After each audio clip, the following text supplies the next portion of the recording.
going back to where the beach is near, the beer is dear, there's plenty of women on the crack. Walking here we are in the final second, the whistle is gone, and Sligo Rovers are the champions. By the riverside, you can watch the tide as it flows. Well, I'm being told that Average Joe's does not have enough players and will be forfeiting the championship match. It's a bold strategy, Cotton. Let's see if it pays off for him. Very tight and drive it clean out over the fence. Out in there, he's the corner. In the bookie shop, I done. Finally, season 2, lads, we're back. We're back. Interim Partland, Ross O'Boyle, Ronan Moriarty. How are you, lads? Yeah, good. We blew a little bit of white smoke from time to time. Yeah. We're finally back though. Could have been back 6 weeks ago, but there was a stint in the Priory Clinic for myself. But good to be back, lads. How was pre-season? Yeah, brilliant. Great to have a bit of sport back now. Like, you can see it now at the weekends, local, national, international, it's all back. A lot of hard work done. I went for elocution lessons over the pre-season myself, so I'm really looking forward to sharing my vocabulary with the world. Build your word power. Yeah. With Reader's Digest. Let's hope we've no second season syndrome, lads. Yeah, look, we just do our best. It's Many's a team and podcast, I'm sure. Well, look, we'll know after an episode or two. Sheffield United, that's kind of what we try. Exactly. Yeah. We're trying to avoid that. Yeah, Ipswich Town back in the early 2000s. We could go on. Wexford Youths. I'm gonna so, what have you got for the new season, lads? Any new ideas or anything? I was kind of hoping you were going to give us something. I have one, but we all suggest, I mentioned it before in the teaser podcast, pitch ideas Alan Partridge style for new shows. So my one is Mc Sharry, it's called, where Mona Mc Sharry and Mark Mc Sharry TD swap jobs. So Mona will do a week in the Dáil and Mark will be a college freshman over in Tennessee. So you can trust him. Yeah. So we'll document how he gets on over there at the frat parties and things.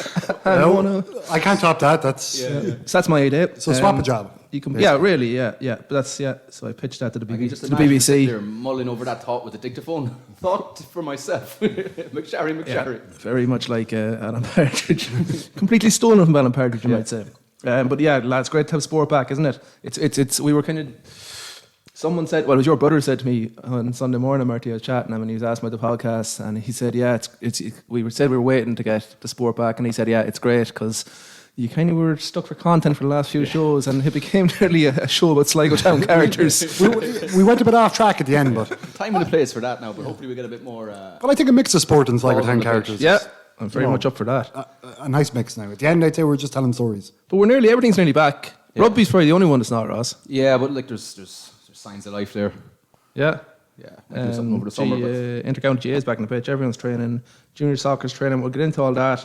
But first of all, lads, we had our first Olympian on the show, Mona Mc Sharry. Yeah. It was a landmark moment for us, really. It was. I was very nervous. You were very nervous. So nervous, in fact, that you left me for the first 5 minutes of the interview. So we'll just go into this right now. So basically, we were rushing back from Leitrim Village, actually. No, it wasn't even Leitrim Village. It was the back arse and over. It was between Drumshambo and Leitrim Village. I asked Adrian, could I borrow his strength to help me deliver a bar to a private dwelling in Carrick and Shannon. So we were pushing it fine. It wasn't Carrick and Shannon, first of all. It was go on. Murtagh's bar. It's in the heartland of Leitrim, anyways. And we were rushing back to make our 7 o'clock deadline. It was our first interview of note, so we didn't want to be late. We were mulling over the idea of texting Mona saying we're going to be 15 minutes late, but we said no, we'd burst on. And we got back to the office and set everything up. Got online at 7 o'clock, and then literally pops up on the screen. Mona Mc Sharry is waiting to be admitted to the room. So I was like, yeah, Thunderbirds are go. I look over to Adrian, a look of terror in his face. He said he needed to relieve himself in the bathroom.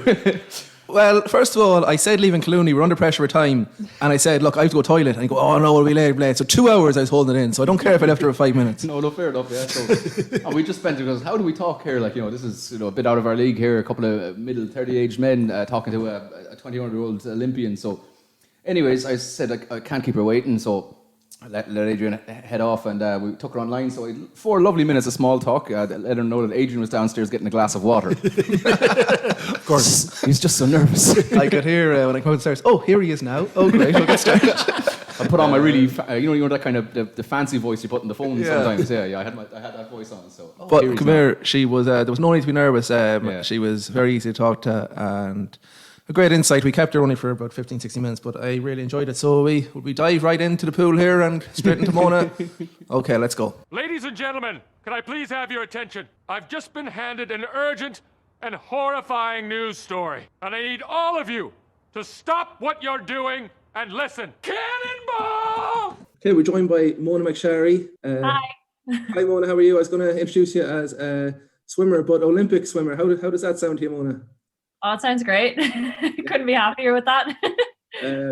I'd say it was always the dream, was it? Yeah, definitely. I think, any child getting into sport aspires to be an Olympian, and whether they make it, whether it's just a dream or they make it, it's something that every kid has at the top there, and it's great that I get to fulfill that dream. Yeah, it might go back to the start, and I suppose talking about the dream, was it always swimming for you, Mona? Or what age did you get into it? I started learning how to swim when I was 5, but I grew up beside the sea. So even before then, I had gone on, holidays to different places, and I've always spent time in the sea. So I think from when I was born, water has just always been the place that I love to have fun and I guess train as well and compete now. Okay, and how? So you're from Grange. So what I'm presuming that was Mullaghmore and Sligo, where you would have honed your skills, maybe. Yeah, Sligo. Where our house is set, just looking out onto Sligo, and we can go down behind it and stuff and swim there in the back, which is just great. So it's lovely. That's lovely. Ross, you used to do a bit of swimming out in Mullaghmore. Yeah, I would have grown up in Mullaghmore now, and unfortunately, it didn't take me in the same direction as yourself. But still a pretty awesome place. Yeah, definitely. So when, Mona, I suppose, when did the swimming become competitive for you? Maryland and Ballyshannon is your club. Yeah, it is. I'm now at the University of Tennessee, but before that, it was always Maryland's. I guess like before then, even learning how to swim, I competed in the community games, like a lot of young kids, and I really enjoyed competing there. And then that kind of just fed into joining the Maryland Swim Club and then competing at other competitions and working my way up and seeing that, I could move through the levels and enjoying it more, and then I kind of just got a love for it, I guess, along the way. And is it true that you purposely went to Ballyshannon Secondary School instead of the more local Grange? Yeah, I think it's funny because I remember being in 5th class and even 4th class and saying, oh yeah, I'm definitely going to Grange, like it's it's a cycle away from my house and I can walk home for lunch. And then it came to 6th class and making the decision, and all of a sudden I decided that Ballyshannon was the better place to go. And I think my mum helped me with that. It probably wasn't a decision all by myself, but it definitely worked out for the better. Yeah, so you were definitely bitten by the bug at that young age, I suppose. And yeah, I suppose you were aware of the commitment that was needed, because that would have been training before school, would it have been? Yeah, no, it would have been training before school at that point, and probably not after school yet, but that would have fed into it afterwards too. So it worked out a lot better. Yeah, that's a serious commitment at a young age. You had no problem with that. Obviously, you enjoyed it so much that it didn't feel like a hindrance to you or overcommitment, did it? No, not really. I remember moving from swimming in the juniors who train in the evening and moving to the morning sessions, and it felt like it was really cool to now be a senior swimmer, because I was in the seniors swimmers swim in the morning before school, and that was really enjoyable to me. And then I always like working out in the morning and getting it done, while a majority of people are only trying to wake up, and I've already done a full 2 hours swim session. It's great. I was definitely still in the bed anyways. It's a big commitment. What was it? So going on to next. So secondary school and the swimming is obviously a massive part of your life, but and you mentioned you're in the University of Tennessee at the minute. So was the aim always the States, really, to further your swimming career? Probably not when I was 12 or 13, but then looking forward, I think when I was 15, 16, I started to realize that was an option for me. And my coach, Grace, she has sisters who now live in America, and I think she kind of put that bug into my head as well and kind of showed me that was an option for me. And I'm so glad she did, because then in 2017 I started to get offers from different colleges, and I still would have been quite young at that stage, but it kind of just showed me that was where I guess from that point I kind of decided that like I wanted to go to America, and definitely college over there was the right decision. You mentioned 2017 with the offers coming in. Was that before or after the Junior World Championships? You won the 100-meter breaststroke, that's right? Yeah, that was after the World Junior Championships. They started flowing in, I guess, because... How big was that to be a World Junior Champion? It must have been amazing. It was amazing at the time, like it's still amazing now, you know, but I guess to be sitting there with, you know, US swimmers and Canadian swimmers, like it's not just Europe, it's the whole world. Every country has put forth their top swimmers, and I won. So that's definitely something, like when you sit back and think about it, it's kind of crazy. Sure is. Ross, anything there? No, just one thing I wanted to kind of bring up, I suppose, just before you go into some of the more recent stuff, is Sligo the fittest family. Ireland's. So Jesus, Sligo's. They were. Ultimately, to go on, you have to be Sligo's fittest family first. Yeah. So, you did your training with Sean Flannery, a bit of the family. Yeah. So I actually was just chatting to Margaret, Sean's partner, this morning. I said, look, we're interviewing Mona later on. Have you any funny stories or anything that we can bring up? And she goes, no, Ross, she's fairly driven and fairly professional. I don't have anything for you, and I don't know how it's going to blend with your style of show. So I was like, thanks, Margaret. That's fantastic. That's funny. Yeah. So that must have been a good experience. And you were mentored by Donncha Callan, I believe, was it?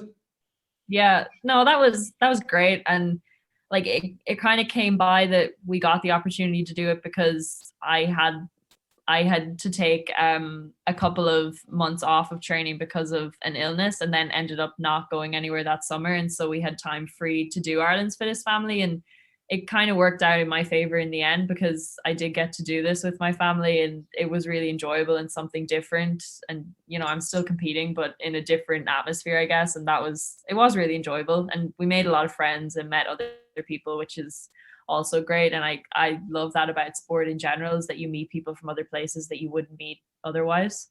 Yeah, it must have been cool to just spend so much time with your family, because I suppose you'll be on the road quite a bit now and away from home. So as you said, it was a really good opportunity to get that time in and just do something really unique like that. Yeah, definitely. And we all love to train and work out together. And I think that's something that we enjoy doing. And because of Ireland's Fittest Family, we did it a lot more with Sean Flannery, and that was also really nice.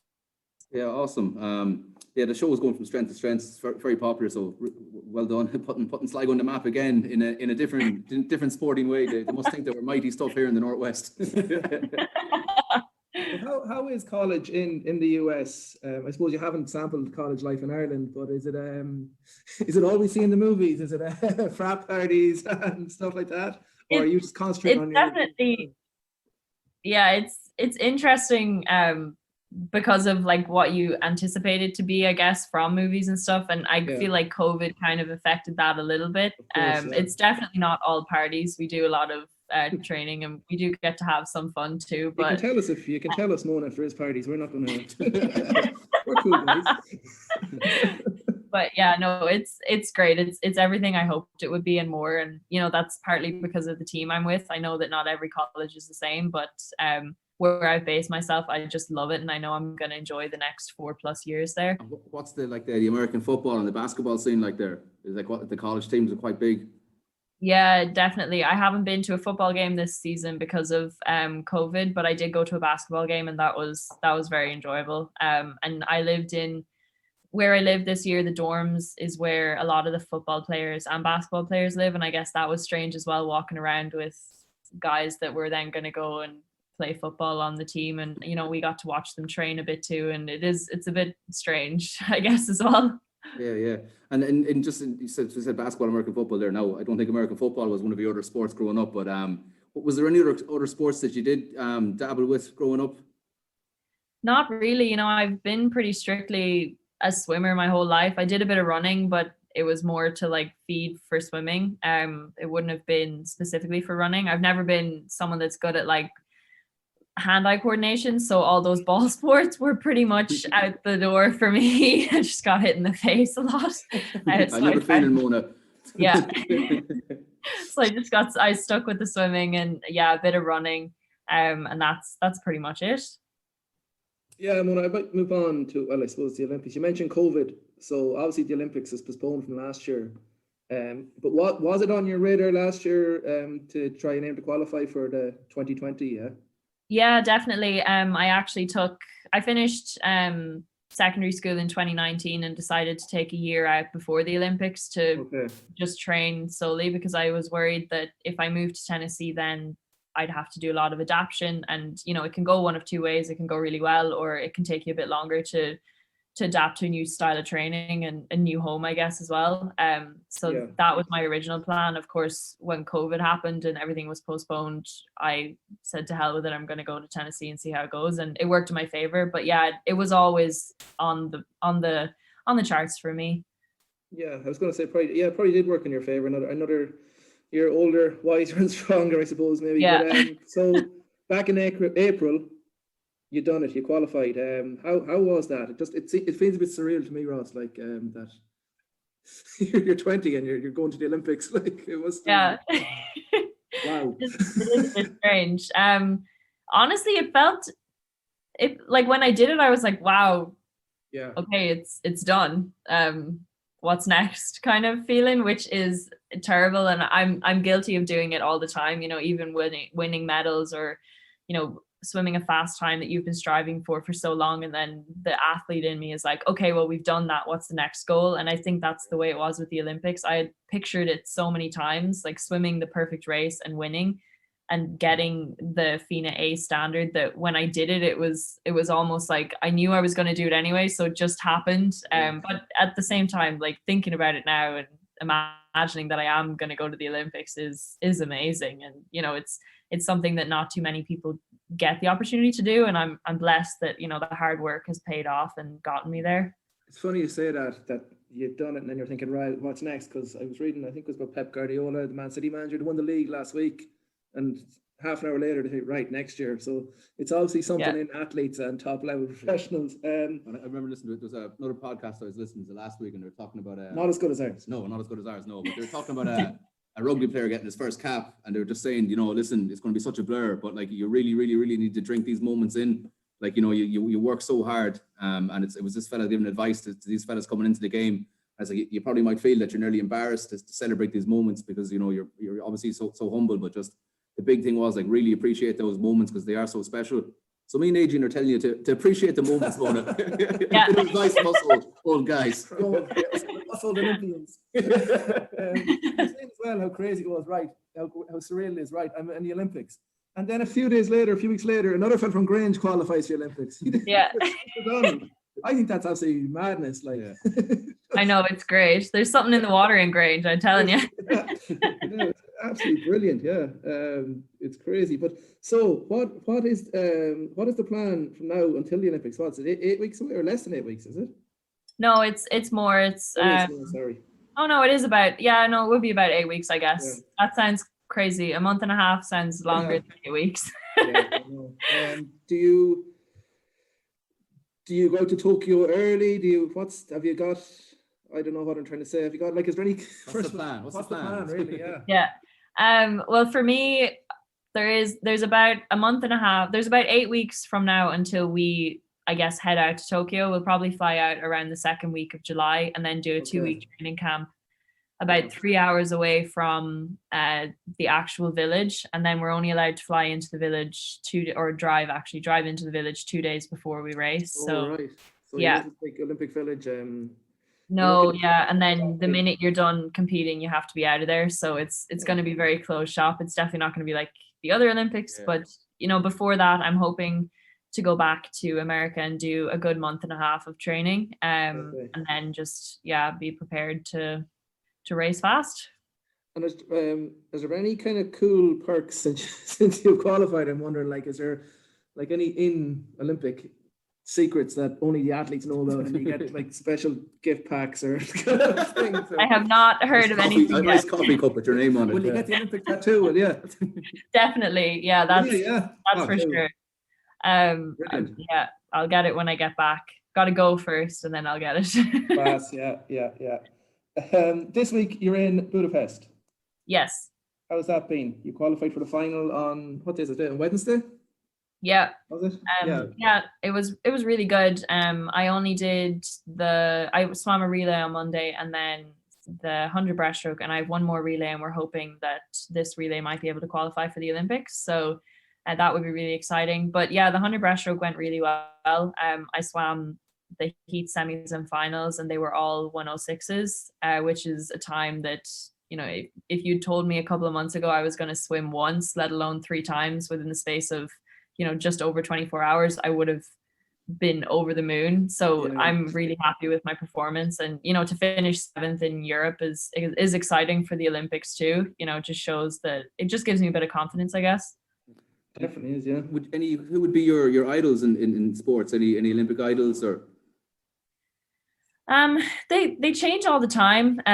It's weird because, like, some people I look up to and then they become my competitors, and of course I still look up to them, but it's a bit more difficult then. But I definitely look up to the likes of Lily King, who's the world record holder in the 100 breaststroke at the moment, and I'll be racing against her at the Olympics.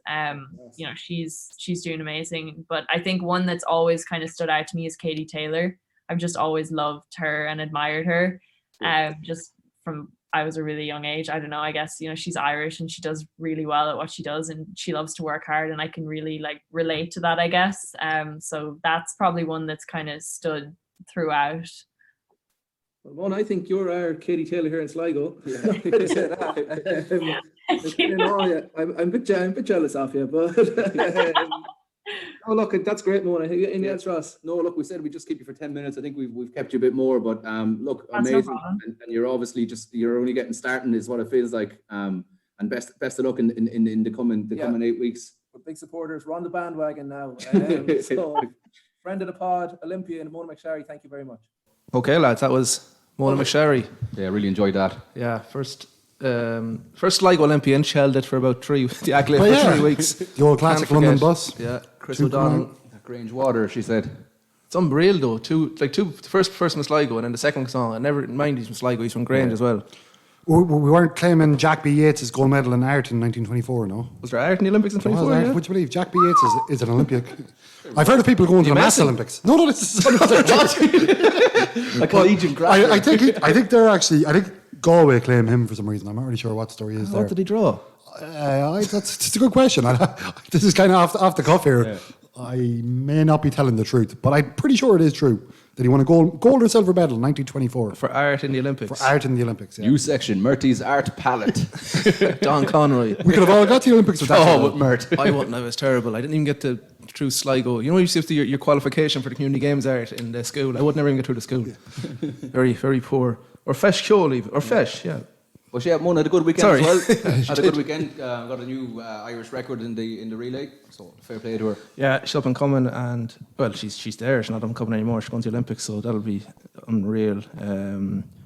20 years old is class. I seen today that the Japanese people don't want the Olympics. No, they don't. They're very much. A few doctors come out and said it could spiral everything out of control. So yeah, but that's what she kind of alluded to as well. That they literally have to get in there. They're gone straight away. There's no stopping around, taking it in. Like, it's just literally you arrive there beforehand. You warm up. You're gone. You're out of there. There's no festivity. So it's nice for her to be there, but it'll be a very different Olympics. But she's young. She'll be around for more. It won't be the Olympics. Jack B. Yates with us. Not in the. I'd love to know where it was in 1924 now. Athens. Okay. Okay, we're going to come back with correspondence. Hello, my name is Mr. Burns. I believe you have a letter for me. Okay, Mr. Burns. What's your first name? I don't know. Okay, lads, a very popular part of the show last year, the correspondence. A few messages in again overnight, was there? There was, yeah. We put the call out last night, and we got enough responses there now to get the ball rolling for the first episode. I haven't looked through them properly, lads, so this will be off the cuff answering from me. Put them into the WhatsApp there earlier. Well, we'll start off with Gary O'Hare's one anyway. I think that was a little shout out to me and Edo, I think. But just, hi lads, just wondering how the backs are holding up after carrying Ross O'Boyle through season 1. Very, very tough, Gary. Great question, Gary, by the way. Lovely, great to hear. My chiropractor is working double now. Yeah. I'll probably be billing that to power right. It's it was a long, hard slog with Ross. And it will continue to be so. Not turning microphones on and the like. Piss off. Yeah, Gary, it was tough, but he's learning the ropes, and we're going to send him to a special finishing school later. He's our social media man, by the way. So if you see anything on social media, it's Ross. Blame him if anything bad happens. That's not necessarily true, but we'll see. Kiki O'Grady asks, the big debate, the Twitter debate, the Sligo Leitrim Twitter page being stopped or cancelled. Cancel culture has hit Declan Pascal. Yeah, it's a woke Sligo community. I'd say we'll probably get more into the Sligo Leitrim debate later on in this episode, but yeah, I think he just had to. I think he's changed the official name. I think his name is Sligo Leitrim Soccer. Soccer, yeah, but it is actually a good service there on a Sunday, because I know ourselves, we had stopped our Twitter account there about 5 years ago. For any reason? Laziness, I'd say. Okay. But then when Decky put out the call for clubs, because it's good to know on a Sunday when it's going in. So hoping Decky's still around with that account. As far as I'm aware, with the name change, he should still be good to go, I'd say. We'll go into that later on, Kiki. We'll delve more into your question after that. Ross, you got something? I have, hold on, what do we have here? From, I think this is Big Damien Cullen from Coolagh. DC. From C. Now of age and ready to play senior ball for the rugby club, and we're very excited. Damien asked a question. I wonder how long this has been on his mind for. Who is Benny the Bull? Wow. Benny the Bull's not around anymore. No, Benny, I think Brian was his name, wasn't he? He's a real character. I was going to say something awful. Please don't do it. I was going to say, Benny the Bull was arranged for me to milk a cow blindfolded. Oh, that's a strange one. It's on Damien's mind, yeah. I know, what's his name? No, I know him. Brian, I can't remember his second name now. But I think when he walks around town now, people just, well, Benny. It's not That's it, yeah. How are you, Benny? Even my father, I remember we were driving by him one day, and he gave him a well, Benny. I don't even know how he knew that. But Brian's a character, great man. He donned the old Benny the Bull suit. That's the word I'm looking for. Jeez, I'm struggling. Would you wear clothes under the suit? Be hot. That's a question, yeah. I was thinking, obviously, we're hoping to go pitch side later on in the season. Where is the suit now? I always thought it'd be a great fancy dress outfit. Yeah, sorry, Ross, go on. Thinking that potentially when we go pitch side, we could have a Sligo Way podcast mascot. Oh, yeah. Some sort of a possum. The pangolin. The Sligo Way pangolin, yeah. Damien, so looks like he wants to track down Benny the Bull for maybe he's good or sinister reasons, I don't know. Yeah, he might be looking for a return of Benny the Bull. Yeah, but we could get a shout in what your intentions are for Benny the Bull, please. We get a petition going there to get Benny the Bull back? Yeah, it'd be a great sight.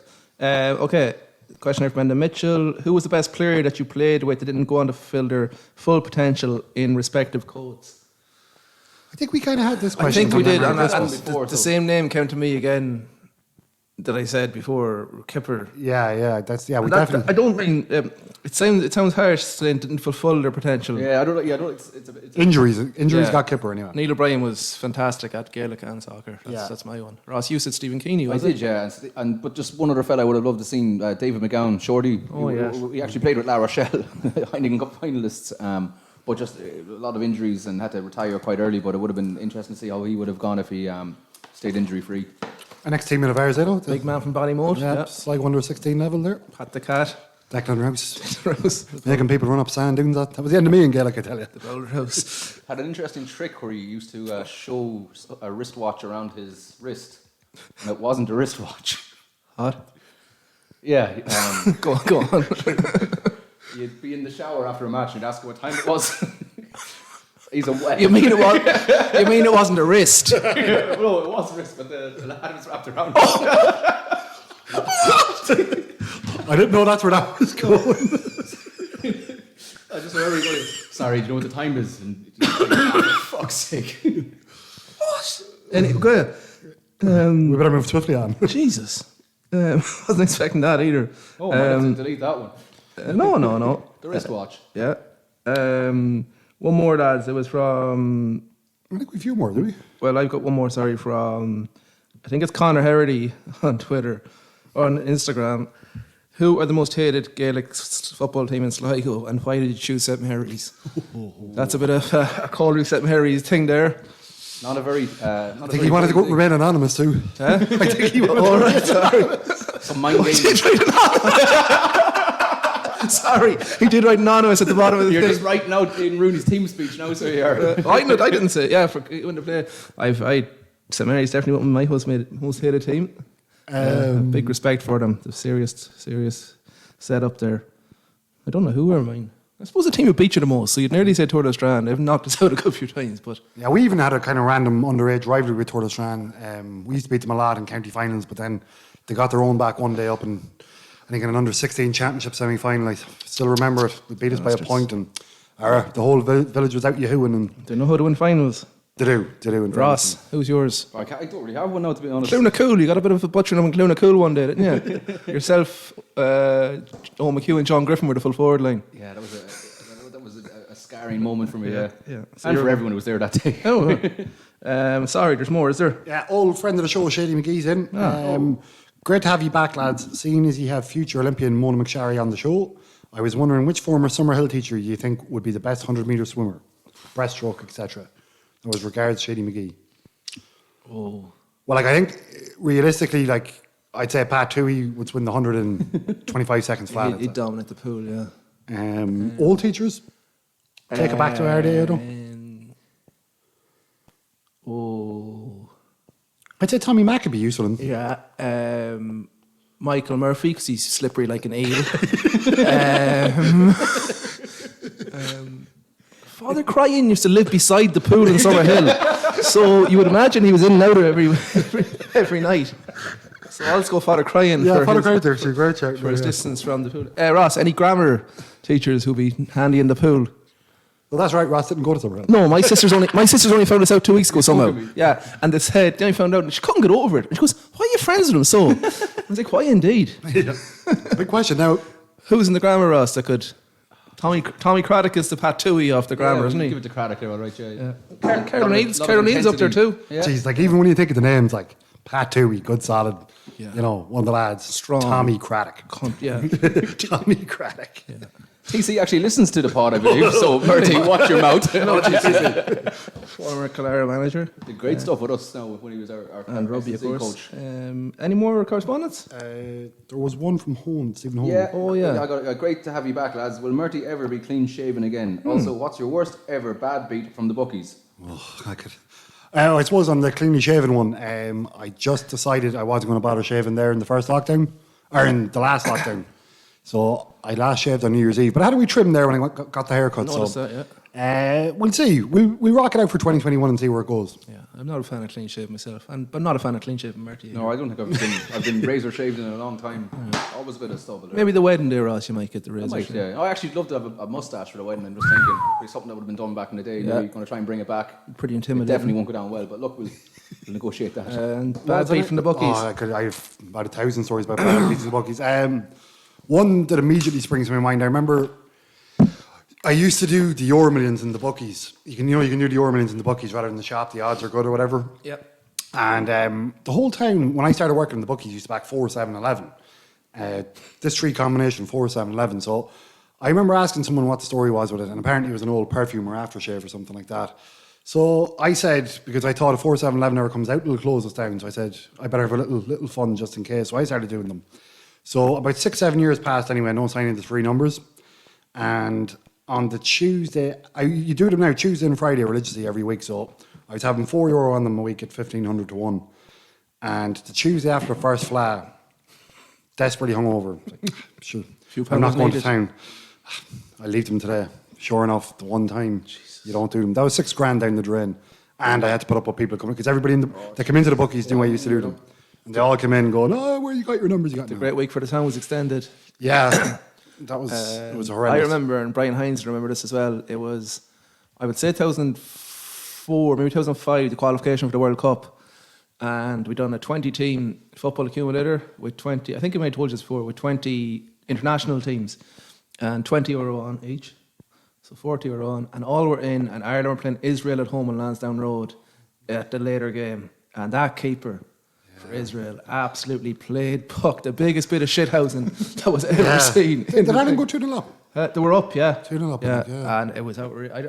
I don't even know what would have come in. It was a 20-team. I remember that. That's horrendous. Imagine Heinze losing the plot. I think it was the day Sligo played down up in. Sligo were definitely playing in the qualifier as well, I think, up in the park. But yeah, that's all I have really. Well, yesterday, Long time ago now. Southampton let me down for a few pounds yesterday, and Gary O'Hare called it out earlier in the day when I showed him the bet. He said Southampton aren't going to score a goal, and he fucking gave it the kiss of death. He knows his sense. And how both teams. It was a bad day all around for you yesterday, Ross. Yeah, we'll bring it up now. I suppose relegated from the Cordner Shoes SSL Premiership Fantasy football, of course. Yeah. David Curley really fucked me over in the last day. So already relegated David Curley, I might add. Yeah. Bottom of the table. Nothing to play for. Nothing to play for. So yeah, I suppose congratulations to David Rooney, but I don't know if it's been officially announced yet. Him and actually, so it's basically if you don't know, a head-to-head league is done just in a league format, win, lose, draw. But Rooney and Seamus ended up level on points. Yeah. And Rooney is 10 points more in aggregate. Yeah, he had 10 points more of an overall score. But Gary Clancy's gone looking back through the rule book. So because Seamus has beaten him head-to-head twice that year. Exactly, yeah. So I personally... Seamus' title. Yeah, I'd put it head-to-head. I'd put it head-to-head, yeah. So we'll announce it now. Seamus is the champion of this league that I just heard of. Okay, that's correspondence, is it? Oh, let's give a big shout out to Luke Chadwick, lads. Yes. Friend of mine, met Luke while I was on trials at Macclesfield back, so many moons ago now. Me and Luke were with the under-12s at Macclesfield before he went to United and I went back to Strand Celtic. So I kind of kept in touch over the time, and he said a nice note for us there on the pod. He was in bed. Yeah. He was, and he had an Australian accent for some reason as well. So, but friend of the pod, Luke Chadwick. Miles better than he did during his playing days. He did, yeah, he does, and he's just a great guy all round. Premier League champion. Multiple Premier League champion, he's 2. So we'll hopefully hear more from him in the coming season. We probably won't though. Right, we're going to go back with GA this time. Chance here for Jesse Sloan. Can he score? Yes! Sligo! Okay, lads, the GA season resumed there 2 weeks ago for the Sligo footballers. They bet Leitrim, put up a nice score against them. 2-19, and then yesterday it was absolute heartbreak, lads. And if you were watching it, 3-13 to 3-12 defeat against Antrim. Definitely should have got at least a draw out of it, I think. Yeah, that stream wasn't helping. No, stream was causing big shout to GA Go. Wasn't too happy. I watched it back though. Not too happy with GA Go after the stream. What a time to go down. They were 1 point up with 5 minutes left, and the GA Go stream went down. I didn't know Niall Murphy got sent off until a bit later in the game. But they were 3 down, 2 minutes into injury time, and then I would have said, this game is gone. And then to get back level with a penalty from Nathan Rooney, no, that new rule that got the penalty, I wouldn't be too gone on that. But Antrim's goal before that probably... Yeah, explain that rule to me a bit, actually, no. I will, and I'm not fully... I have it, but I'm not fully gone myself. But then at 3-12 apiece, I would have said, that's it, the ref might blow it up here, but he obviously took into account the delay for the thing, and Antrim got up and Paddy couldn't even score the point, but... could we foul them way out the pitch? I don't know. So it's disappointing there. So it's Louth next week in a winner takes all. Shaping up to be a good weekend for Sligo Sports. The clean sweep, but the clean sweep. It was nearly the clean sweep. Yeah, I'll go into that in a second. 3-6 from place balls, 3 penalties. That's so. I don't know. We're scoring all right, I suppose. 2-19 and 3-12. They're big scores to be putting up. Even if it seems to be a kind of common theme around. Yeah. But they're 2 big scores, They are surely. Yeah. Loud bet Leitrim yesterday by 9 points. I was chatting to a fella that used to play county, and he's having a good chat about him. He's saying he feels like Sligo could go full Fermanagh-esque from a few years ago nearly. Not as maybe as much as Rory Gallagher did with Fermanagh, but defensive system, like to stay in games. Because I kind of agreed on one thing. I think there's a forward line there of players. If you put 11 back nearly, I know it's a bit extreme, but you had Niall Murphy, Sean Carabine, the likes of Liam Gahan and whoever else up front. If you kept them 4 up, I think you'd trouble a lot of teams. But just look a little bit open. But I don't know. I'd say that will come. The management teams only had 2 games, but so it's Louth next week. Sorry, Ross. On to that rule. Yes, explain please. If you can. It seems to be completely up to the referee's discretion now. Sorry, random curse there for no reason. We curse. So if a player is tripped or taken down to the ground, nearly tackled while going through a goal anywhere inside the 20-metre line, it's a penalty and a black card. I don't know if it is a black card, but it's a straight penalty, no matter if you're outside the 20-metre line. Sorry, anywhere inside the 20-metre line. So it's up to the ref's discretion to see how much of a goal scoring chance it was going to be. Yeah, and is there defenders in front of him? Very open to interpretation. Yeah, they're putting a lot in the refs these days, aren't they? Yeah, I don't agree. Like Cian Ali was going through in that for the third penalty yesterday, and he actually managed to offload the ball, so there probably was going to be a goal chance. I don't know who he passed it to, but I think Nate Rooney's inside then. One more pass, I could have got a goal chance, but Antrim probably had 2 or 3 defenders back, and I don't know, is the D included because it was outside the D. It's up to it. It does put a lot on refs. Yeah. It seems to me, I don't know like much about football, but having watched a couple of games, it just does seem if it's a goal scoring chance that they're given a penalty. And they've changed the advantage rule as well. But did you watch the Kerry Dublin game that was on before that? Kerry, now he'd looked to take a lot of steps. I think it was Darren Moynihan. He was pulled back going through on goal, but because he didn't go to ground, it wasn't a penalty. It was just a free. So I don't know. The fellas started hitting the deck. There was one Dublin Roscommon last week. I couldn't make any sense, but I seen that one as well. It was he was out near he was closer to the side than he was to the goals. Yeah. So that's that rule, Ross. I don't know. I think it's just for intercounty, but it's just on trial at the moment. Just making rules for the sake of it. I think I don't know. Would have been a good start if they'd got the draw. Would have been a good start to the year. Oh, would have been great. Antrim weren't a bad team. Enda McGinley's managed them. Antrim were a good team. So, but look, beat Louth and you're into the semi-final of that, and definitely well a little bit Louth. Like the draw is pretty tough because Leitrim at home, then Louth and Antrim away. So there's the 2 away games, the 2 tougher probably away games. No, there's loads of positives. Jesus, 3-12 and 2-19 in 2 games. That's 5-31. Good. It's all right. Maths. Cheers, man. 3-6 in place balls, but look, scores a score. They're obviously have to get them, be in them attacking positions to get them frees. But yeah, things not looking too bad there for Sligo. Disappointing. I thought a draw was going to be the result there, but anyways, the ladies, Ladies are a good win. They're 1 from 1. I was watching a bit of that. 3-4 to 11 points. A good win. I seen the first goal. I didn't see the end of the game, but they're off and running after a bad year last year, so that's huge for them actually. Good start. Great way to start the season. Good start for the ladies. And the hurlers started on Saturday. Bet Armagh 224 to 118 in the league, so they're picking up they're starting off. They're picking up. Picking up from where they left off. Jesus Christ. I better go back to them elocution lessons. They're picking up where they left off last year in the league terms, beating Armagh, who'd bet in Croke Park a few years ago, 224 to 118. Jared Kelly Lynch scored 1-9 and 110 in that. He's not with the footballers this year, so that's a loss for the footballers. But yeah, that's another good result for them. So everything looking up for them. I thought Sligo were going to do the business in the football as well. That would have had it Rovers Friday night, Hurlers Saturday, ladies, and Sligo on Sunday, and Mona as well in the pool, but unfortunately not. The draws for the club league were made, so interesting stuff there. They've split the league in the clubs. So Division 1 is 9 teams, for example, and that's been done into a 4 and a 5, where you play everyone once. Top team in the 5-team group goes straight to the final, bottom team to relegation playoff, and so on in the 4. I think it's the same in Division 2, and I'm not 100% sure what Division 3 looks like in that. But have they given dates? First the Kiernan Cup is on the bank holiday Monday. It's the first day. Pre-Millway round, yeah. And then the Saturday, the quarterfinals of them warm-up competitions drawn. And the next week, the 19th, is the first round of leagues. So we know county boys for that because June 26th is Sligo Mayo in the park, the big championship game, and then it's back on the week after the Sligo game, the Sligo game. Well, depending how Sligo do against Mayo, the league is. So they've no championship draws made yet, but it's the same structure. So it's good to have it out there that this is what's happening, and rock and roll. Every club be busy is when back you're back, training. so be busy. Yeah, busy already, but busy. Yeah. So it's good. I think things are quite bright on the GA scene, lads. Going back with a bit of soccer, a bit of football. Yeah, we'll go football. We'll come back with that. So.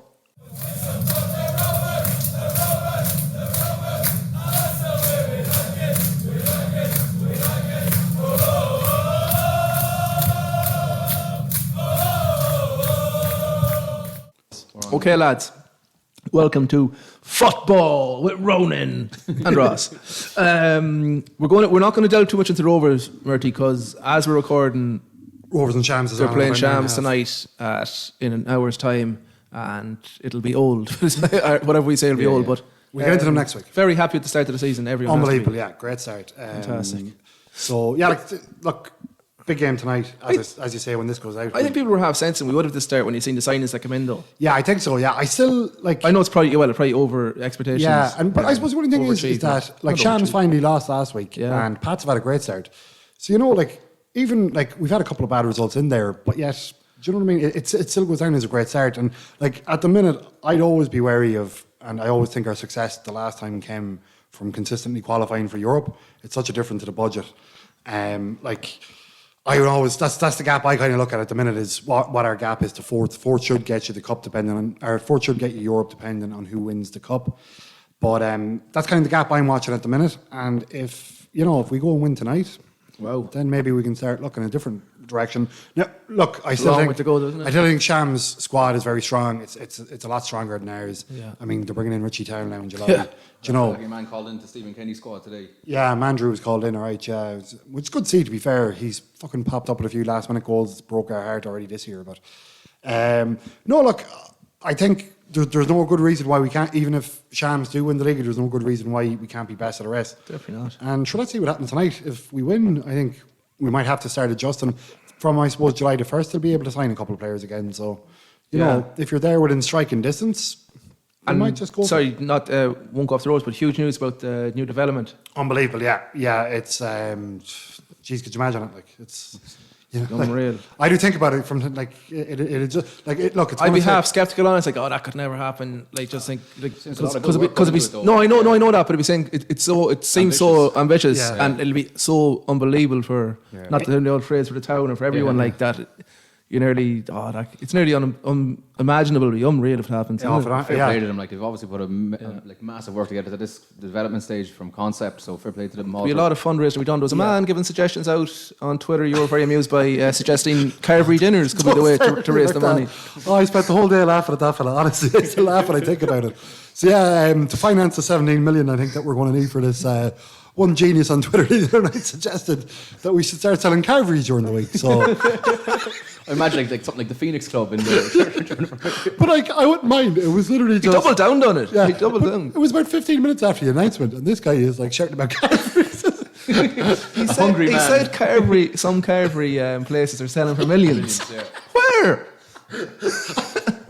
Ferrix there on the way to Dublin. I still can't get over it. But everyone loves carvery. He doubled down in the end, and Dominic Story and our friend March Holy Honda had a good couple of laughs about it. But no, in all seriousness about the development.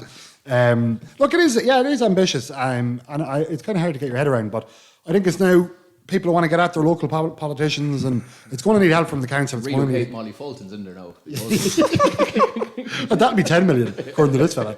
But no, like the politicians, the council, it's going to require funding, and like Rovers are aware of that. So, but look, the support is there, though, isn't it? Everyone's like, and if you don't aim high, you don't get anything. No, there's great things going on up there at the minute. Yeah, so, it is. It's a good time to be a Rovers fan. Maybe not such a good time, is that the right way in saying it, to be a junior soccer fan? Well, no, look, there was Twitter gate. There was a bit of acrimony now about the whole. So if I get this right, you spearheaded a group with Carton United trying for a breakaway league. Yeah, we were the real story of that Super League. No, look, what happened was that basically there was a couple of dates put forward as to when we would return. Some clubs felt they weren't in the position. Which is understandable. Completely fair enough. Like, I totally understand it. So there was 2 days before. There was a June the 7th or 10th date put forward. And there was just totally avoiding last season and starting afresh in August. So eventually the August votes won through 12-10 in the end. Again, look, I remember the time that day being angry, but I do get where clubs are coming from now. Like, it was a lot to try and go back in June. I honestly probably would have sided with that opinion. The August? Yeah. Look, we were kind of, like, our players had basically swaying it up. Mad to get back. I know that as well. I know. No, look, again, you'd have no issue. I totally understand where the clubs are coming from. We had a bit of a brainchild anyway after the 12-10 defeat that maybe we could play a couple of cup competitions, And now, in the end, what's actually happened is that all clubs are free to enter. There's going to be a kind of League Cup warm-up competition. Yeah. I think that's going to go on from maybe the 10th of June. I think the Connacht FA have said that all leagues have to be done by July the 22nd. So if you're continuing on... last year's. Yeah. Okay. Oh, so right. So I assume that'll probably... realistic, so. I assume that'll probably follow the same for the League Cup. And then he's talking about starting the new league on August 23rd. So I think what's actually happened in the end is probably the right. It's the best option. Yeah. All clubs are entered. The league has put this on for free. All clubs are invited to enter. I think actually tonight is the last night up to the last night. I think Do you have any idea how many have entered? There's only 5 clubs hadn't entered up to last night. So I'd say there's probably a couple more to get in. And he said, I think there should be fixtures out later in the week, so we'll know more next week on that. But in the end, look, there was a lot going on Twitter that day. There was. And I think it spiraled out that fellas kind of forgot what their point was. Yeah. Look, there was a lot going on, but I think in the end... all parties wanted people to be back playing football, Exactly, really, but they were both looking for the common goal. And now I think you've got both options. If you felt maybe because of maybe GA or something that your club couldn't get back, or if there was finance issues, that this competition is now free, and like it'll serve as a good pre-season. GA and junior soccer run every year together, like so. Yeah, I know. Like, and that argument is kind of. And I'd say the championship's going to run into the new season now. So yeah, it is. Yeah, but like it does every year. Like I don't know. Yeah. Look, we've a couple of lads that play Gaelic, but I think now it is the best option that if clubs don't want to enter, they don't have to. They can come back fresh in August. But it looks like there's maybe 8 of the Super League teams are definitely in as we speak. And as I say, tonight we'll know everybody who's entered. We'll put them up on the Twitter page when the fixtures come out. Yeah, it should be during the week, I think. Yeah. And let's hope the Sligo Leitrim District Soccer Twitter page puts them up as well. Keep up the good fight there, Glenn. Okay, Ross, a bit of rugby. The great bullock of a man, this fella. Gagan, who's all arms and legs. He's like a mad octopus. When he goes like that, he's like a mad giraffe. Ross, rugby. Talk to me. Yes, Adrian. Big announcements. Yeah, a big announcement. But before we get to the announcements, we have to acknowledge Patrick and Jason stepping down. Okay. So just to John Keegan as well, who did a massive amount of work. So I just want to say, from myself point of view, thanks to the boys for a massive investment of time and energy into the club. Have to mention big bad Roger Burrows as well.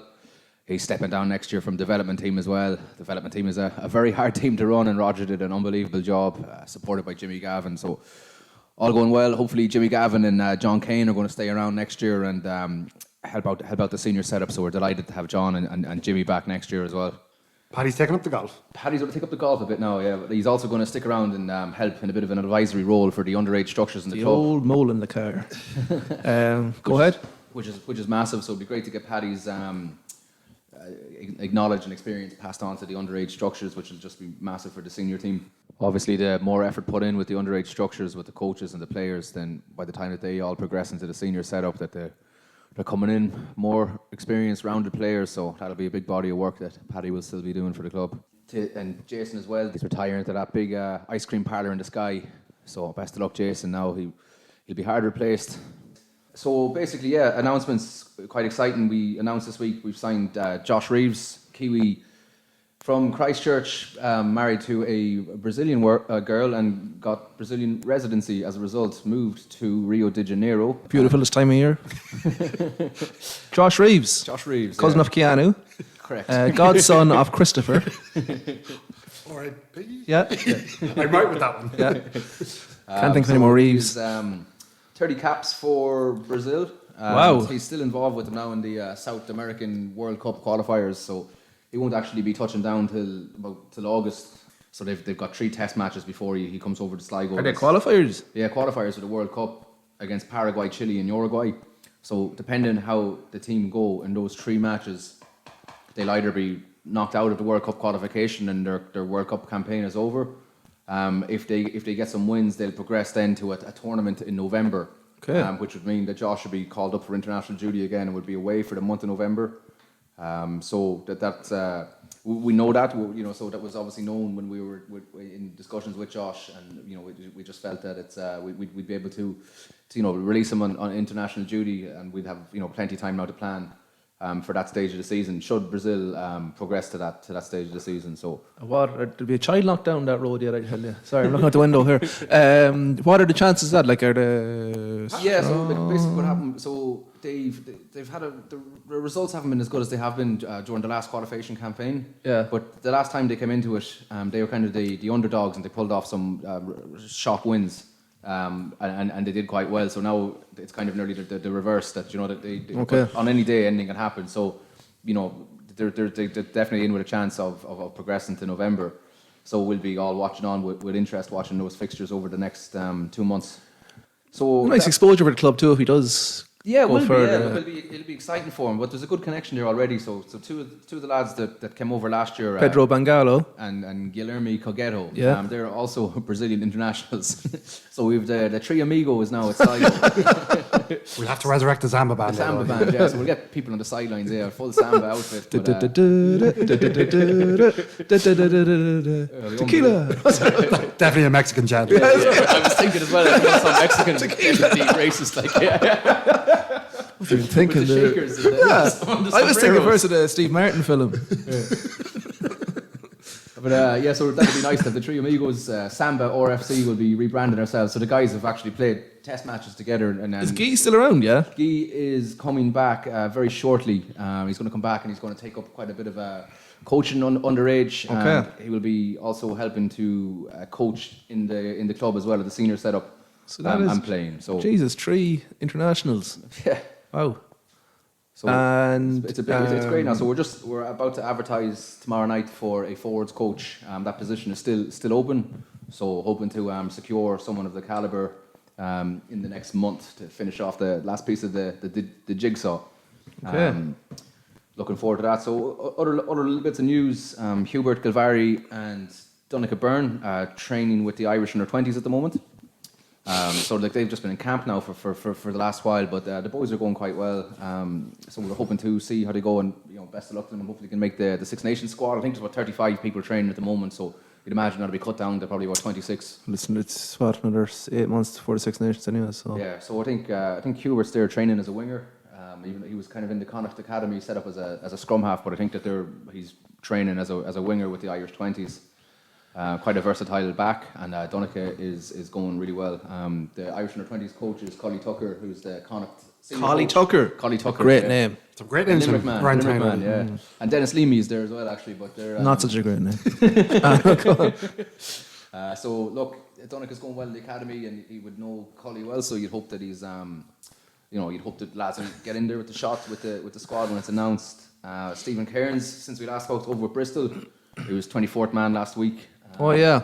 So I think that season's nearly coming to an end, but he's just chatting to him there. And we might get him on the pod before that. We will, yeah. Hoping to get himself and Conan the Barbarian and Killian on and just have a chat to the boys about their careers. They've all kind of gone in different directions, but it would have started off with Sligo as the common denominator, so a few characters in that group, so it'll be good to chat to them as a bit of a standalone. I seen off the pitch you were included in the Rovers kind of expansion. Yeah, so details. I think what's the story there? I think it might have been overstated a little bit in the media. Right. Okay. We expressed an interest in playing in there from a Sligo Rugby Club point of view, and we wrote a letter saying that we would love to explore options to play matches in there. Right. Separately, Tommy Higgins and the Rovers board have been speaking with Willie Rowan, the Connacht Rugby CEO. What you're going to say, Willie Rogers? He's not the moderator, is he? No. Okay. No, What's the moderator's name again? Richard Doyle. Doyle, yeah. Good name for a moderator. A good administrator. But Willie Rowan has been separately speaking with them from a Connacht Rugby perspective, but I think the gist is that they might not be able to facilitate senior Connacht matches, but there could be a chance of under-20s, Connacht A, Irish 20s. That's just so we'll let them discuss. It's big enough.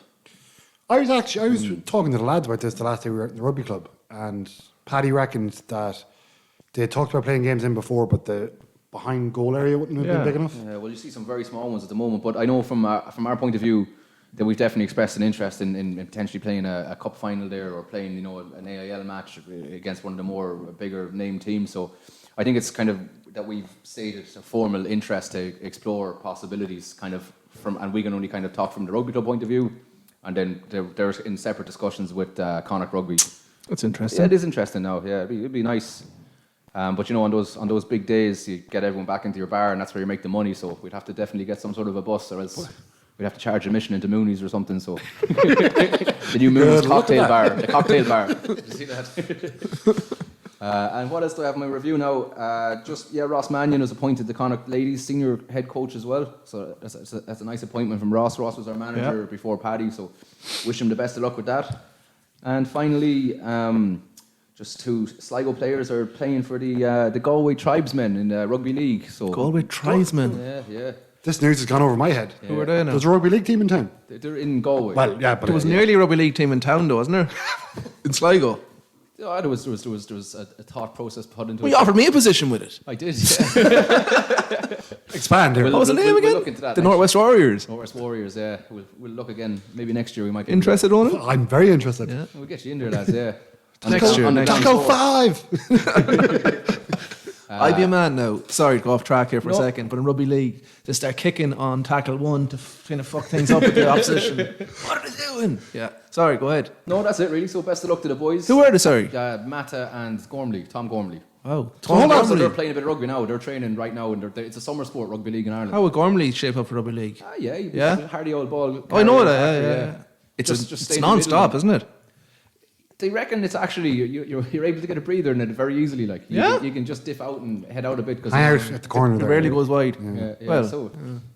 So basically, the boys are enjoying it now. They played it for season 2. I think Matt is actually pushing to get into the Irish rugby league team. The Wolfhounds. What? No, that's the underage. That's the under 20 team, isn't it? Sorry. There's a nickname on that Irish rugby league team, which I'll come back with. Yes. Hang on, got a phone here. I'll Google it. You talk amongst each other. They're actually an alright team at one stage. Ireland. In one Big World Kearney was playing, Cup, wasn't he? In one World Cup, I think they went about 20 points up on England now. They got beat about 50-22 in the end. But yeah, no, they did. One of them World Cups over, they were playing in one of them dump towns in England, like St Helens or one of them grim northern towns. But that's interesting now. No. Take it back. The Wolfhounds. The Wolfhounds. The Wolfhounds. Yeah, there we go. I don't know, fine. I had one little quip there. Irishman. Our season, the Wolfhounds. Sorry, go. Our seasons didn't get to finish due to COVID, so we just had a bit of a debrief there at the weekend to say goodbye to everybody. And Paddy gave a bit of a speech, and he named Cal Goddard as the player of his tenure. Right, very good. His tenure. Oh, yeah. So he got an unbelievable award for that. It was just a hearty old pat on the shoulder. That's the kudos that every man's wants. So. How was your debrief? Just a few guys sitting around, was it, or did you have any drinks? Or No. We just took it easy, shot the breeze a bit. Oh, cool, yeah. Didn't look that way from what we were seeing on Saturday. Did not, and two King Bear Higher weren't far away. That's it, Ross, is it? That's me. Okay. Lads, are we doing the dancer on our first night back? Oh, I hadn't even thought about I haven't thought of that either. I think we'll have to skip it, will we? You were going to give it to the Carvery man. Yeah, and then, quick note, Billy Brennan had a hole-in-one in Strandhill the other day. It's Billy Brennan's get the dancer, so. He was creeping up there, yeah. He was actually 4 under after 3, so he was. But I'll keep that nomination for next week. Okay. I think the Carvery guy would have... the Carvery guy would have won it this week anyway. Okay. A sensational shot. And just got a new follower on Instagram there. I see Wendell. Wendell? Who's that? Wendell. I don't know who that is, mate. Wendell Saylor, the rugby league player, because we were talking about rugby league. Yeah. Before we go, I think that's all. We're in a bit of a rush this week. We're in a bit of a rush. Lads have to go and do a bit of training. Minor training. So. We're on Acast now, Ross. We're on Acast. You're the technical man. What is it? Hosted by Acast. By Acast, yeah. So they just kind of consolidate everything for us, give us a nicer platform, and so there may be a few advertisements on our podcast. Maybe a few more advertisements. So hope that people don't think we've sold out too much. No, we've got to pay the bills somehow. We have sold out though. We've absolutely sold out. Yeah. But look, cash money, sue us. That's it, lads. That was enjoyable. The lock of the week is gone. We'll leave it for a while. We haven't thought. We haven't thought it through. I've not up and down. Up and we down. Could. Go ahead. This can all be deleted now. No, I thought Marty, what's going on, mate? No, we're still recording. Okay. We're still recording, Mert. Yeah, no, that's We'll get back with all them regular. Yeah, they're back next week. Very interested to hear what Merty wanted to talk about. But stand over the microphone there, so some sort of scam. The paw for the mic, yeah. Actually, I've been talking to some Russians. They've got some data to sell. Some cryptocurrency. Yeah. No, back with all the regulars next week as well. And it's great to have sport back, lads. The 3 ones we were supposed to focusing on, the soccer, GA rugby, but we had Mona as well. So there's way more out there. We're going to do a bit more also as well. The All-Stars, the basketball, reached out to them. We're going to feature them quite a bit when their sport gets up. It won't be for a little bit while. They're just doing a bit of training during the summer, but we're going to kind of give a voice to the Sligo the other mediums. Yeah, I've reached out to the Sligo cricket. We touched base with the cricket club. Yeah, I have to contact Sonny on that. But yeah, very eager to get on board. The cricket club, yeah. So if the boys in the cricket club Facebook page are watching this, get back to us, please. Reply to your bloody messages. Okay, lads, that's it. See you next week. See you next week. Ciao. I'm going back to where the beach is near, the beer is dear, there's plenty of women on the crack. Walking Here we are in the final seconds. The whistle is gone, and Sligo Rovers are the champions. By the riverside, you can watch the tide as it flows. No, I'm being told that Average Joe's does not have enough players and will be forfeiting the championship match. It's a bold strategy, Cotton. Let's see if it pays off for him. Very tight, and the right is playing out over the net. Sligo. Out